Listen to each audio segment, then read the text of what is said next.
पूजा सिंह और आप देख रहे हैं हमारा उत्तराखंड का ये खास बुलेटिन। चलिए बुलेटिन की शुरुआत करेंगे आज की कुछ खास बड़ी खबरों के साथ। उत्तराखंड में 28वें अखिल भारतीय वन क्रीड़ा प्रतियोगिता का शुभारंभ हो गया है। महाराणा प्रताप स्टेडियम में सीएम पुष्कर सिंह धामी ने प्रतियोगिता का शुभारंभ किया।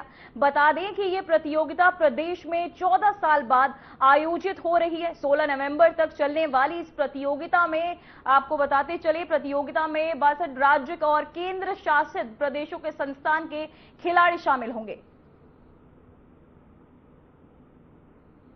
तो वहीं आपको बताते चले सीएम धामी इस दौरान संबोधित करते भी नजर आए। 28वीं खेलकूद प्रतियोगिता, जहां 28वीं खेलकूद प्रतियोगिता के दौरान अखिल भारतीय वन क्रीड़ा प्रतियोगिता, जहां सीएम पुष्कर सिंह धामी मौजूद रहे। कार्यक्रम में सीएम पुष्कर सिंह धामी की मौजूदगी, साथ ही इस दौरान आपको बताते चले अखिल भारतीय वन क्रीड़ा प्रतियोगिता उत्तराखंड में 28वीं अखिल भारतीय वन क्रीड़ा प्रतियोगिता का शुभारंभ हो गया है। महाराणा प्रताप स्टेडियम में सीएम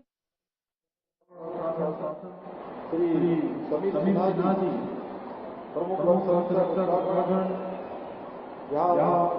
हमारे श्री संतोष तिवारी जी, सुदीप कुमार जी, उपाध्याय जी, श्री शंकर जी, ओपी चंदनी जी, पुलिस महानिदेशक श्री विक्रम सिंह जी और यहाँ पर उपस्थित हमारे सभी अधिकारी पूरे देश भर से यहाँ पर आए हुए सभी हमारे वन विभाग के प्रमुख और मुख्य वन संरक्षक, सभी वन विभाग के अधिकारीगण और पूरे देश भर से आए हुए वन पर्यावरण के क्षेत्र में अपना योगदान देने वाले ऐसे हमारे सभी वन विभाग के अधिकारीगण, खिलाड़ीगण एवं खेल मैं देवभूमि उत्तराखंड, मैं आप सभी का देवभूमि उत्तराखंड के मुख्य सेवक के रूप में आप सबका हृदय से स्वागत करता हूँ। आप सबका ये हमारे लिए अपने गर्व का विषय है कि 28वीं अखिल भारतीय वन खेल और सांस्कृतिक प्रतियोगिता की मेजबानी का सौभाग्य प्राप्त हुआ है। मैं इसके लिए भारत सरकार के वन विभाग के मंत्री आदरणीय भूपेंद्र यादव जी का और पूरे वन विभाग की टीम का बहुत आभार व्यक्त करता हूँ और प्रधानमंत्री जी का भी विशेष आभार व्यक्त करता हूँ। साथ ही इस अवसर पर सभी आयोजकों को वन विभाग के सभी अधिकारियों इस शानदार आयोजन के लिए मैं बहुत उनको शुभकामनाएं देता हूँ। मुझे ये जानकर अत्यंत प्रसन्नता हो रही है कि इस प्रतियोगिता में पहली बार देश के सभी राज्यों एवं केंद्र शासित प्रदेशों के सभी 42 टीमों के लगभग 3,990 से भी अधिक खिलाड़ी प्रतिभाग कर रहे हैं। साथ ही इसमें 700 से अधिक महिला खिलाड़ी भाग ले रही हैं। मैं आप सभी प्रतिभागियों को अपनी ओर से हार्दिक शुभकामनाएं देता हूं और कामना करता हूं कि आप सभी अपने उत्कृष्ट प्रदर्शन से अपने अपने राज्यों का नाम रोशन कर खेल जगत में एक नई पहचान स्थापित करेंगे। साथियों, खेल केवल शारीरिक तंदुरुस्ती का माध्यम नहीं है, बल्कि हमारे व्यक्तित्व के समग्र विकास का भी आधार है। खेल हमें अनुशासन सिखाते हैं, टीम वर्क की भावना को मजबूत करते हैं और कठिन परिस्थितियों में भी संघर्ष करने की प्रेरणा देते हैं। यही खेल भावना हमें जीवन के प्रत्येक क्षेत्र में उत्कृष्टता प्राप्त करने के लिए और देश व समाज के प्रति अपनी जिम्मेदारियों को पूरी निष्ठा के साथ निभाने का संबल प्रदान करती है। साथियों, आप सभी के कंधों पर देश की अमूल्य वन संपदा के संरक्षण और संवर्धन की बहुत महत्वपूर्ण जिम्मेदारी है। आपके प्रयासों से ही हमारे जंगल हरे भरे रहते हैं, वन्य जीव सुरक्षित रहते हैं और आने वाली पीढ़ियों। तो वहीं मुख्यमंत्री पुष्कर सिंह धामी की अध्यक्षता में मंत्रिमंडल की बैठक संपन्न हुई। बता दें कि धामी मंत्रिमंडल की बैठक में कुल 12 प्रस्तावों पर मोहर लगी है। इनमें मुख्य रूप से उपनल कर्मियों को निम्न में आपको बताते चले मिनिमम वेतनमान और डीए देने के लिए सब कमेटी बनाने का निर्णय लिया गया। कमेटी बनाने के लिए सीएम को अधिकृत किया गया। ऐसे में अगले कुछ दिनों में कमेटी का गठन होने के बाद 2 महीने का समय कमेटी को दिया जाएगा। वहीं आपदा प्रबंधन एवं पुनर्वास विभाग के तहत 5 अगस्त 2025 को उत्तरकाशी समेत प्रदेश के अन्य क्षेत्रों में आई आपदा के प्रभावितों को सहायता से संबंधित फैसला लिया गया। वहीं मृतकों को एसडीआरएफ मदद के लिए मिलने वाले 4 लाख की धनराशि को 5 लाख किया गया। उत्तराखंड की पुष्कर सिंह धामी कैबिनेट ने देवभूमि परिवार योजना को भी मंजूरी दे दी है। इस योजना के तहत सभी परिवारों को एक यूनिट फैमिली आईडी बनेगी, जहां डाटाबेस के आधार पर लाभार्थियों को सरकारी योजनाओं की जानकारी मिलेगी। तो वहीं एक क्लिक पर सरकार के पास भी सभी परिवारों का डेटा होगा।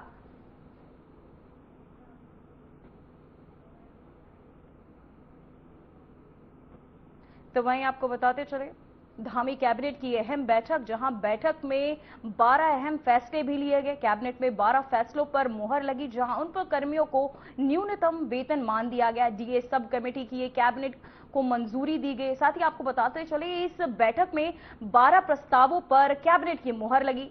शहरी विकास विभाग के प्रस्ताव को मंजूरी दी गई।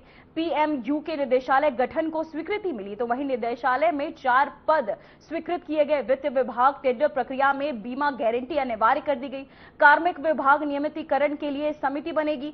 वहीं आपदा प्रबंधन विभाग मृतकों के परिजनों को 5 लाख तक की सहायता। वहीं पक्के मकान वालों को 5 लाख का मुआवजा दिया जाएगा। कमर्शियल संपत्तियों पर केस टू केस आधार निर्णय। वहीं नियोजन विभाग देवभूमि परिवार योजना के तहत आईडी बनेगी। साथ ही उपनल कर्मचारियों की मांगों पर समिति का गठन किया जाएगा, जहां कैबिनेट उप समिति 2 महीने में रिपोर्ट देगी। उपनल अब विदेशों में भी कर्मचारियों की नियुक्ति कर सकेगा। उपनल का विदेश मंत्रालय में रजिस्ट्रेशन होगा। तो वहीं आपको बताते चले इन फैसलों पर मुहर लगी है, जहां उपनल का विदेश मंत्रालय में रजिस्ट्रेशन होगा, साथ ही कर्मचारियों की नियुक्ति भी कर सकेगा। और आपको बताते चले इसके तहत कई और अहम फैसले लिए गए, जहां शहरी विकास को लेकर भी 12 प्रस्तावों पे कैबिनेट की अहम मोहर जो ग्राफिक्स के जरिए हम आपको दिखा रहे हैं, जहां से शहरी विकास विभाग के प्रस्ताव को मंजूरी मिली। पीएमयू के निर्देशालय गठन को स्वीकृति दी गई। तो वही निर्देशालय में 4 पद स्वीकृत किए गए। वित्त विभाग टेंडर प्रक्रिया में बीमा गारंटी अनिवार्य की गई। तो आपको बताते चले इसी खबर पे तमाम जानकारी के साथ हमारे संवाददाता आशीष डोभाल जुड़ चुके हैं। आशीष, मैं जानना चाहूंगी इन 12 जो ये फैसले लिए गए हैं इस बैठक के दौरान, इसे लेकर आप इन फैसलों को कैसे देखते हैं?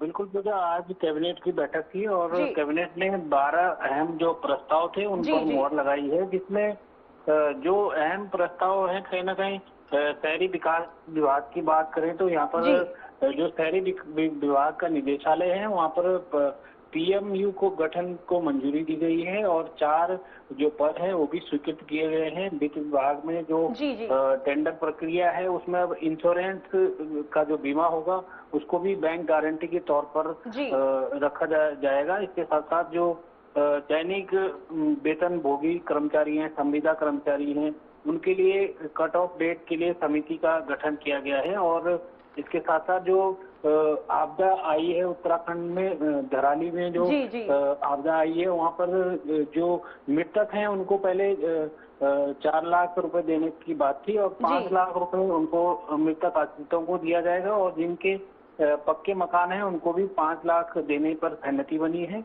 इसके अलावा जो कमर्शियल प्रॉपर्टी होगी उस पर केस टू केस निर्णय लिए जाएंगे।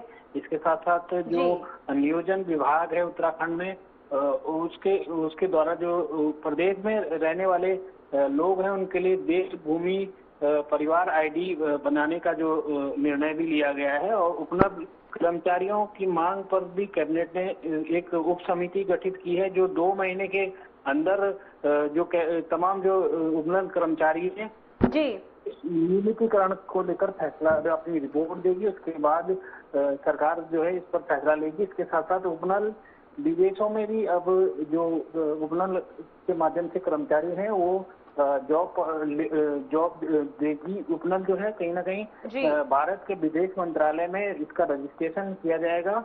इसके साथ साथ मधु ग्राम योजना का जो पैसा है वो भी जारी करने की मंजूरी दी गई है और ये तमाम 12 अहम फैसले आज कैबिनेट ने पास किए हैं। जी आशीष, आपका तमाम जानकारी के लिए बहुत बहुत धन्यवाद। ये मधु ग्राम योजना थी इनकी, उसमें आपका 2022-23 में, सॉरी 21-22 में और 22-23 में जो लंबित रह गया था केंद्रांश प्राप्त न होने की वजह से, वो लगभग 29,40,000 की धनराशि थी, उसको राज्य सरकार द्वारा देने का निर्णय लिया। इसके अतिरिक्त नियोजन विभाग का एक प्रस्ताव था, उत्तराखंड राज्य में निवासरत परिवार पहचान पत्र बनाने हेतु देवभूमि परिवार योजना लागू किए जाने की सैद्धांतिक सहमति दिए जाने के विषय। इसमें योजना ये है कि देवभूमि परिवार योजना के अंतर्गत जो भी हमारे उत्तराखंड में निवासरत परिवार हैं, उनकी एक आईडी बनाई जाएगी और उनको जो भी लाभ दिए जा रहे हैं वो सभी इस आईडी में मैप किए जाएंगे, ताकि जो डुप्लीकेसी हो रही है या कुछ लोग छूट जा रहे हैं तो उनको सबको आइडेंटिफाई किया जा सके और जो 100% एक सैचुरेशन की सरकार की एक नीति है कि 100% जो हमारी योजनाएं हैं उनसे जो भी लाभार्थी हैं उनको 100% सैचुरेट किया जाए, उसका भी अनुपालन किया जा सके। तो आज इस योजना को, जिसका नाम है देवभूमि परिवार योजना, इसको लागू करने की माननीय मंत्रिमंडल द्वारा सैद्धांतिक सहमति दी गई। उत्तराखंड की राजनीति में कांग्रेस ने बड़ा संगठनात्मक बदलाव किया है। लंबे समय से चली आ रही अटकलों के बीच आखिरकार हाईकमान ने नया चेहरा चुन ही लिया। गणेश गोदियाल को एक बार फिर प्रदेश से बड़ी जिम्मेदारी सौंपी गई है। एआईसीसी महासचिव केशी वेणुगोपाल ने इसका आधिकारिक ऐलान किया है। इस फैसले के साथ ही उत्तराखंड कांग्रेस में नई ऊर्जा का संचार हो गया है। वही विधानसभा चुनाव 2027 की तैयारियों की दिशा भी साफ होती नजर आ रही है। इसे लेकर देखिए हमारी ये खास रिपोर्ट। कांग्रेस हाईकमान ने उत्तराखंड में लंबे समय से प्रतीक्षित संगठनात्मक बदलाव को मंजूरी दे दी है। गणेश गोदियाल को प्रदेश कांग्रेस कमेटी का नया अध्यक्ष नियुक्त किया गया है। पार्टी की ओर से जारी प्रेस विज्ञप्ति में एआईसीसी महासचिव केशी वेणुगोपाल ने इस फैसले की घोषणा की। इस नियुक्ति के साथ ही कांग्रेस ने यह साफ संकेत दिया कि पार्टी ने अब 2027 विधानसभा चुनावों की तैयारियां शुरू कर दी। जहां इस बदलाव से कांग्रेस में खुशी का माहौल है, तो वहीं बीजेपी प्रदेश अध्यक्ष महेंद्र भट्ट ने कांग्रेस को बधाई देते हुए तंज भी कसा है। मैं एक विधायक जी हरिद्वार के हैं, उनका वक्तव्य सुन रहा था। देखिए, हरिद्वार के और उधम सिंह नगर के लोग भी यहाँ के मूल निवासी हैं, वो भी यहाँ के मूल निवासी हैं। दिक्कत वहाँ पर है कि जो लोग नियमों में ढील देकर, भारतीय जनता पार्टी ने नियमों में ढील दी, स्थायी निवास के मुद्दे पर उन्होंने नियमों में ढील दी और 2-3 साल के लोग भी नकली कागजों के आधार पर यहाँ स्थायी निवास बनाकर यहाँ के मूल निवासियों का हक छीन लेते हैं, तो ये चिंता की बात है। और दूसरी बात कि मूल निवासी कहने पर हमारे हरिद्वार और उधम सिंह नगर के या देहरादून के भाइयों को चिंतित होने की आवश्यकता नहीं, क्योंकि वो भी यहाँ के मूल निवासी हैं। देहरादून का जो नेचर है वो धीरे धीरे कॉस्मोपॉलिटन बनता जा रहा है। जिस प्रकार से बड़े शहर हैं, दिल्ली है, बम्बई है, उस प्रकार का नेचर यहाँ का भी बन गया। तो सवाल यह है कि जो यहाँ पर वो समय सीमा पूरी करेगा उसको भी स्थायी निवास का फायदा मिलेगा। केंद्र सरकार के स्पष्ट नियम है, लेकिन उन नियमों में स्थायी निवासी का जो नियमों में ढील दी गई उसका फायदा लोगों ने उठाया और इससे हमारे लोग चिंतित हैं। मतलब यहाँ का आदमी चिंतित है। वो चिंतित हरिद्वार का व्यक्ति भी है, वो चिंतित चमोली और उत्तरकाशी और पिथौरागढ़ का व्यक्ति, अल्मोड़ा का व्यक्ति भी, टेहरी का व्यक्ति भी है, पौड़ी का भी है, उधम सिंह नगर का भी है। तो सब लोग, वो लोग कि जिन्होंने उत्तराखंड राज्य में जो पहले से हैं, वो लोग ये चिंतित हैं कि नए लोग आकर हमारा जो अपॉर्चुनिटीज हैं, हमारे जो संसाधन हैं, उन पर हमसे ज़्यादा दूसरों का हक हो जाएगा। और अगर सरकार, भारतीय जनता पार्टी की सरकार नियमों में छेड़छाड़ कर ऐसे लोगों को फायदा पहुंचाने का काम नहीं करती तो ये प्रश्न ही खड़े नहीं होते। बहरहाल मैं कहना चाहता हूं कि हरिद्वार, उधम सिंह नगर, देहरादून में तमाम वो हमारे भाई जो निश्चित रूप में यहीं के हैं, उन्हें मूल निवास शब्द से कोई परेशानी नहीं होनी चाहिए। वो चूंकि यहाँ वो भी स्वयं यहाँ के मूल निवासी हैं। मैं उत्तराखंड के मुख्य विपक्षी दल को बधाई देता हूँ। देर से ही सही उन्होंने अपनी एक टीम बनाई है। टीम में वो सब पुराने लोग हैं, पहले भी अध्यक्ष रहे हैं, चुनाव के पहले ही अध्यक्ष थे। ऐसी प्रीतम जी भी अध्यक्ष रहे, हमारे लिए कोई नया चेहरा है नहीं। हाँ, हरक सिंह जी थोड़ा कांग्रेस में इस बार आए हैं तो उसकी हलचल जरूर कांग्रेस के अंदर दिखाई देगी। तीर लगा है, और जो ये तीर लगा है ये कांग्रेस के किन लोगों पे लगा, हम सब लोग उससे विज्ञ है। इसलिए हमें कांग्रेस के संगठन से, पार्टी के कार्यक्रमों संगठनों को फर्क पड़ता नहीं, इतना जरूर अपेक्षा करेंगे। गणेश गोदियाल अध्यक्ष बने हैं तो अभी तक कांग्रेस जिस दिशा में चली है उससे थोड़ा अच्छी दिशा की ओर आए।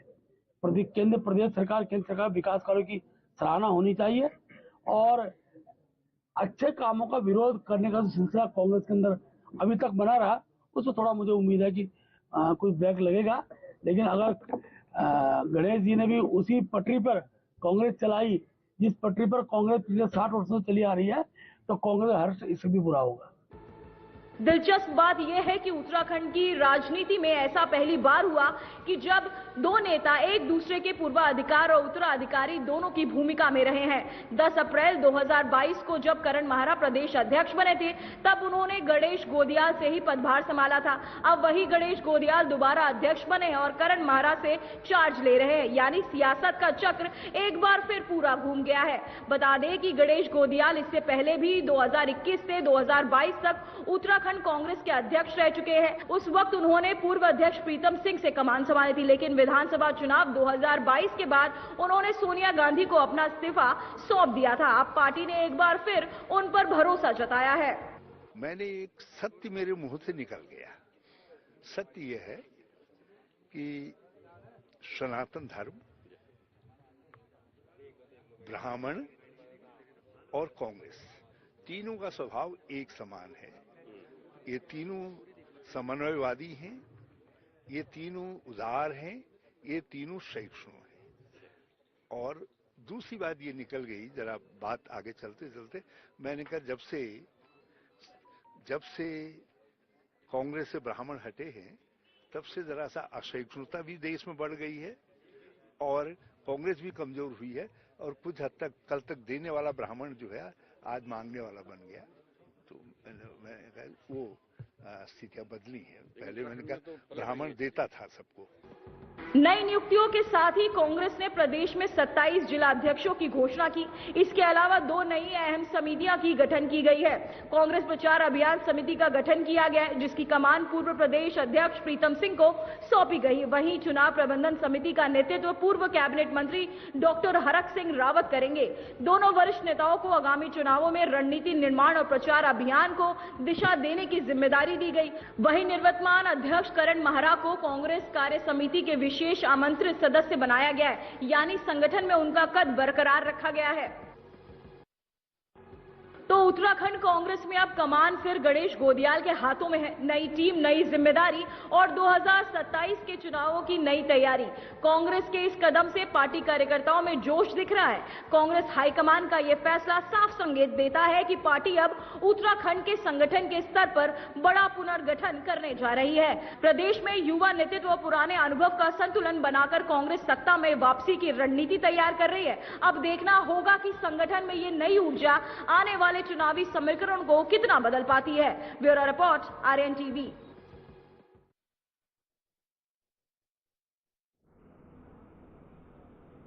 फिलहाल बुलेटिन में वक्त हो चुका है एक छोटे से ब्रेक का।